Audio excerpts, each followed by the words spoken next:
Put it down here? Put it there.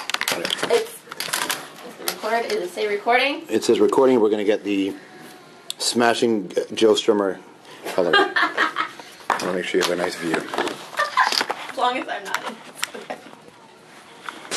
So basically you got the bottom half of the London Calling thing right there. Whatever works. All right, cool. Perfect. Okay, so I go to Humber. Yes, I went to Humber. And you went to Humber. So what made you decide to study radio and in particular choose Humber? Well, I was working at a movie theater at the Woodbine Center as a teenager. I had lived in Rexdale and moved to Malton, so that was my neighborhood. And when I was looking for something to do with my life, I hadn't really figured anything out. I didn't know what to do. So I'd actually had right next door to where I went to work.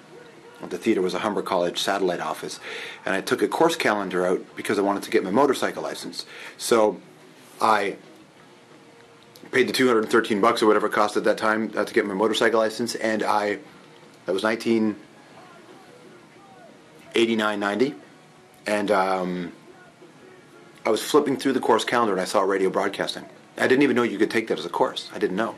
Then I was like, oh God, you can actually take this. So I took the course. I just applied to that and thought I'd see how it would go.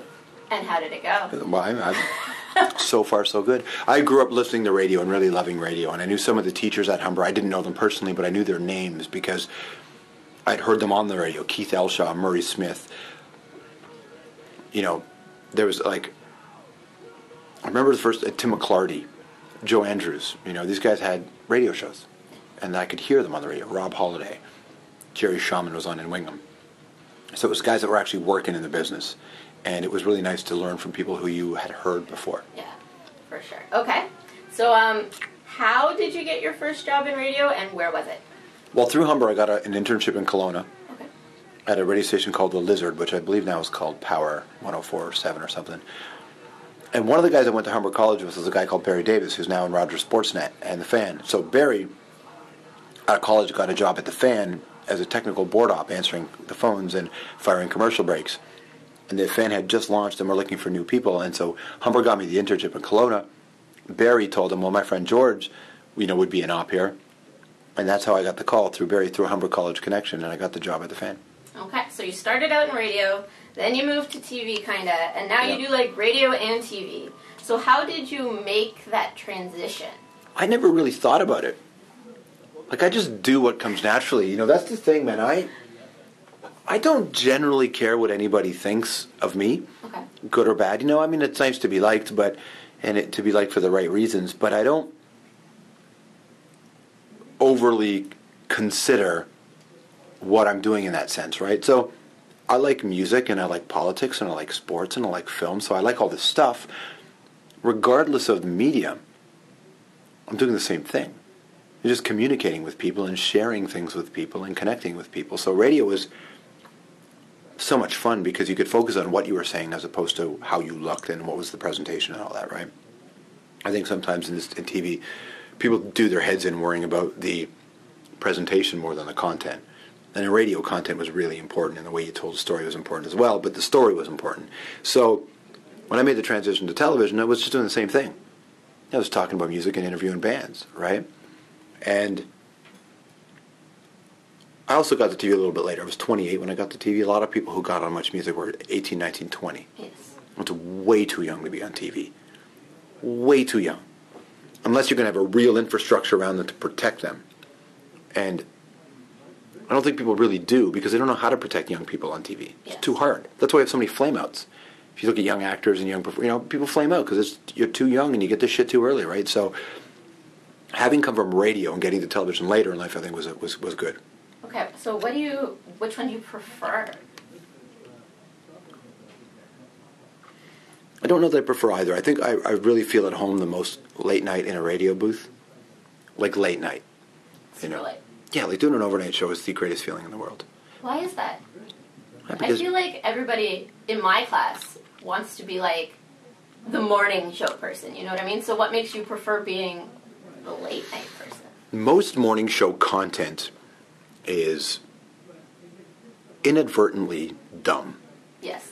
It's agreed. Dick jokes, it's misogyny, it's homophobia, it's boring. To me. Okay. Most. in music. Like, I love music. Yes. So I was thinking about being a music journalist, or a music jock, right? Most music morning shows don't talk about the things I want to talk about. They do contests that I could never wrap my head around. You know what I'm saying? Yeah. It's not bad. It's just not for me. Okay. Overnights was...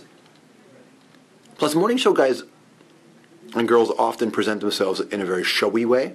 Yes. Which is fine. That's mornings, right? Yes. That's high energy, hey! But overnights and evenings as well, even afternoon drive, it's kind of a one-on-one conversation with the person. You know, overnights is beautiful because nobody's up late because they want to be. They either can't sleep or they're not allowed to sleep. Pretty much, yes. Right? I stayed up late because that's just what my body did. Yeah. And there's something really beautiful about that one-on-one relationship with people, and then being late at night and taking a phone call, man. Taking a call 2:20 in the morning and hey, I want to make a request. Yeah, what's your name? You get it. Where are you calling from? Brampton. What are you doing tonight? I'm having a bad day. Really, what happened? You ask that second question, that third question, and you get a snapshot into a human's life. And if you really want to be a good broadcaster, you have to have empathy. You have to be able to see the world from somebody else's point of view. And oftentimes in mornings, and with those jocks, especially ones who are really about themselves, they don't take time to really look at other people's stories For sure. without passing judgment. Yes. I don't want that. Overnights, you get to really spend time inside people's heads, right? And you learn something, but the audience can learn something. The audience can see the world from somebody else's point of view. I think that's the job of a great music journalist in terms of radio. Be there for me. Be my pal tonight. Yeah. It's 2:30 in the morning. I gotta fucking work. So true. Right? What do you got? Yeah. Play me a great song. Make me laugh, make me think, tell me a good story, get to the commercial, get back to another great song. It's kind of simple friendship rules, right? Pretty much. Be there for me. Yeah. I found in morning radio that there wasn't a lot of that. It's not to say there isn't that, just there's not a lot of that. Okay. And you could see, I got in the radio in the early 90s, you could see coming down the pipe, 2 companies, 3 companies were going to own all the radio stations. You knew that was going to happen. You knew that they were going to just be about developing that kind of broadcaster. It wasn't really my thing. Again, not passing criticism, not passing judgment. No, not at all. It's just more like, not my steez. Okay. So TV allowed me to be that guy. Like, actually, radio allowed me to be that guy too, because I was very lucky. I had very good program directors, really, really supportive, nurturing program directors who really showed me how to get the most out of myself, hopefully, right? And these were great men that I worked for. Great, great men. Like, my career, I wouldn't be anywhere without Bob Makowitz, Nelson Millman, and Stu Myers. Stu Myers in Calgary is a radio programmer. Stu Myers taught me so much about how to be a communicator. So much. In fact, so much that I was even texting a friend of mine today about a lesson that Stu taught me. Like, that still stays with me, right? So those guys allowed me to develop to a place where on this show I could have that one-on-one conversation with people. Okay, well, that leads me to another question. Let's skip some for now. What is the most valuable piece of advice that, as a broadcaster, you've been given? 2 things. Stu Myers used to tell me, land the plane. Land the plane. You got a lot going on in your head. You want to say something. Stop circling in the air. Land the plane. What do you want to say? What is the heart of the matter? And that really struck with me. And Bob Makowitz Sr., about 22 years old, gave me this really valuable piece of advice. He said, A, never talk down to your audience. And B, fuck them if they don't get it. Right? Okay. Meaning don't spoon feed them. Yeah. Expect something from them too. Yes.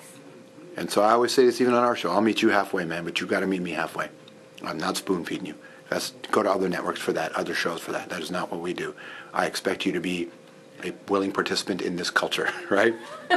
and that was from Mako. So Mako and Stu, massive. Okay, and through your career, what is the best piece of advice that you could give somebody like me? Only do this if you love it. And have no ego. No ego? Ego sucks. Ego, man, because here's what ego is. Ego makes it sound like you have something to do with this. Yes. And you don't really. You can put all the work in, which is important. You can be smart, you can be all that. But why are you smart? Well, because maybe your parents were like, there's a whole bunch of things that contribute to who you are and why you are the way you are. And only some of that is what you've done. The rest is luck. or good fortune or grace or whatever. But lots of people work hard, and lots of people are smart. Why doesn't everybody succeed in this business? Because you need breaks. Yes.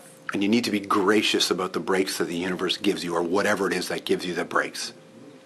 And these people who have no reason to give you a break, give you a break. People who have no interest in your, I don't know you, a boss, like why did Stu or Mako look at me and say, yeah, let's give this kid a shot? They have nothing to gain from it. They believe in you. You need to be lucky. So, but now all the hard work and all your stuff means that if you're given the opportunity, you have the best shot at succeeding. True. But that's all it is. And people with ego act like they did this. Yeah, they did part of it. The rest is just luck and breaks, man. And it's really important to approach it that way and not think that you pulled this shit off just by yourself. Ego sucks. It sucks, man. It's working around people who are... Well, we don't have them on our show. We have a nice guy policy, nice girl policy. Actually, the policy here is called no assholes on our show. I like that. We don't hire assholes. We hire tough people, hard people, smart people, but no assholes. Who's got time for that? No, for sure. Yeah. Okay. I personally look up to you as somebody that's... Even after this conversation? Even after this conversation. You've been a big inspiration in my life. We actually watch interviews that you do in my class and analyze them. So what do you feel has made you such a successful interviewer? Like, what kind of advice could you give me, who runs my little tiny website and hopes people watch me interview random people? Well, it's kind of a couple of things that we've talked about but apply differently. Yeah. Empathy is really key to this job. It's really key to this job because you're talking to another human being, not a subject. Yes. It's a human who's tired, who's busy, who's on the way up or on the way down. It's a person who will live like you and die like you the same. So never forget that. It's a person. The other thing is, listen. Most interviewers, they only half listen. They're not really picking up what's going on. A lot do. The really good ones do. Because within every question is a hint to where the interviewee might want to go. What's important to them. It's basically like to be a good interviewer, it really helps to be a decent person. Like an interesting, open person. Yeah. And the interview is not about you. That is the other key. Which goes back to what we were saying about ego, right? Yeah. It's not about you. It's about them or about the audience. Can you connect the two? Who's the favorite person that you've ever interviewed, and why? This is just because I want to. On a personal level, I loved interviewing Joe Strummer from The Clash and Bono, right? These are guys that are two really influential in my development as a person who cares about politics and social activism and empathy. I learned about that from those guys. Well, empathy I learned from my mother, but the other two, like politics, I learned from those guys, right? And my uncle. So interviewing them was really cool because I was able to see who were the men behind these great ideas. But I interviewed June Collwood, a social activist, an amazing Torontonian, amazing person, about a week or so before she died. And she knew she was going to die. She was terminally ill, and she wanted to have a real sit-down. So I went to her house, we set up chairs in her living room, and we just spoke about her life, and we spoke about what happens when you know you're going to die in a week or so. It's she was remarkable. Dude, she was remarkable. Brave,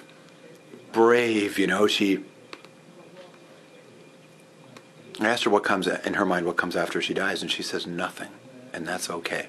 Yeah. Life's the gift. Like, life is the gift. She was so beautiful to talk to. So June Collwood is the one that resonates the most. Okay, that's really interesting. I'd like to sit down and talk to somebody about that stuff. How do you personally define success, and when was that time where you're just sitting in like your room one day and you thought, I've made it? I've never done that. Never done that? Never done that. Never will. No? Talking about success is like talking about the sun rising. It's just what is it? It doesn't, like, it's not, you have no control over it, and I don't even define success anyway. So I don't even think about success. Because you ask anybody who is perceived as successful in the business, it's just a slog every day. You're working your ass off trying to keep going, right? Yeah. So there's no real... I imagine Clint Eastwood is successful. Okay. And feels it. He's in his 80s. He's made some really cool shit, you know. But I suppose if you're going to define success, it is that you get to do tomorrow what you love to do and did today. That's what it is. So can I make this again tomorrow? Did I make it? I'll make a show again tomorrow? We make it tomorrow? I guess we succeeded today. That I can do it again tomorrow. It's about going, you know, it's about this neat combination of being completely in the moment, loving it, and then seeing if you can pull it off again. You know, there's a great thing that a lot of broadcasters say to each other. A lot of people in this business say to each other. I'm sure they say it in other jobs, but I know I've heard it a lot. When Dave Freeman was our senior producer of the show, we launched the show together. At the end of the show, we'd walk down the hall together. We could have had a prime minister on, president, a first lady, Oscar, pick anybody, okay. Right? We'd walk down the hall together after the show and look at each other and say, fooled him again, right? But everybody feels that way. Yeah. Everybody feels that way. And so, can we do it again tomorrow? Yeah, I guess that counts as a success. And there may be other ways to define it, the more common ways. I just won't even say them out loud, because I don't want to put that in my subconscious. Okay. I don't ever want to for a second think that this is anything other than what it is, you know? Okay, and what's the best part of your job? Like, what makes you get out of bed in the morning? I suppose that 1 hour that you're taping, you know, is like being on... I've heard there's a couple of kinds of people. Those who get put in the spot. If you're a hockey player, you know, you take a pass down low right in the front of the net. You know, you're on air and the camera lights come on and the floor director points to you and you're the one that's talking. Or, I don't know, whatever your moment is. And there are those who in that moment their heart rate goes up. And there are those their heart rate goes down. And when the show starts, my heart rate goes down. You're in that zone, in that pocket. I like that. It's a lot of fun. But I never really, like, to me, as much as this is a lot of work, I never really think about it like work. I really do in the morning. I'm like, okay, let's go do this. Get up. You know, I'd like to stay in bed longer. You know, I'd like to start the day later. So, but I'm excited to come to work. I'm excited to go on the air tonight and know that we're going to put Cameron Bailey on the show tonight, and we're going to talk to Peter C. Newman about the death of the Liberal Party and summon our Bobby, that guy up there, to talk about what it's like to go after Iranian government and do a TV show that's banned in your home country and had to flee your own country. That's a story that people can identify with, identity. Who are we? Where are we from? Spencer Wells is talking about the history of your family going back decades of thousands of years, like 50, 60, 70,000 years ago. Where's your family from? Who are we? Why? You know, all that stuff, identity. I get to talk about that stuff tonight. So I get to go to bed knowing more than I did when I woke up. And I like that. That to me is a fulfilling part of the job. Who's somebody that you'd like to sit down and talk with that you never had the chance to, living or dead? Neil Young. Neil Young? Yeah. Never spoke with Neil Young? Never met Neil Young. Could have once, but I didn't. And the last question is, what is next for you? I have no idea. No idea? No idea. I mean, you know, this is the 8th season of this show. Shows like ours don't really last that long in Canada. So the fact that we're 8 years is pretty cool. If it went away tomorrow, it would be a pain in the ass. It'd be a shame because I love it. But it would be, you know, we had a good run. So, I don't know. I'm working on movies. I'm writing a bit of stuff for that. Got a couple other TV shows in the works, just in terms of development. But generally it's this, doing some work at the World Food Program. But I don't know what comes next. There isn't really a next for me. There's just kind of a now. Is that something you live by, like live in the now and kind of not worry about what happens tomorrow? Or? Yeah, I mean, sure, I say that.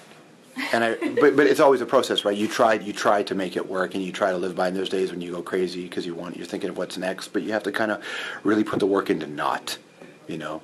Otherwise, you're going to lose. Like, I mean, the audience doesn't care what happens next in my career. It's right now. It's tonight's show.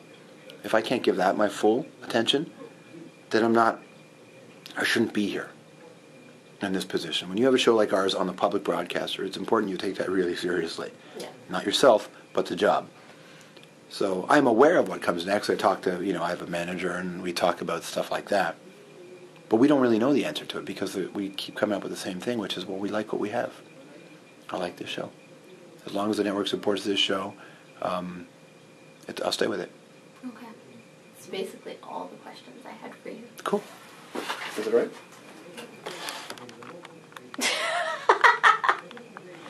took exactly 20 minutes.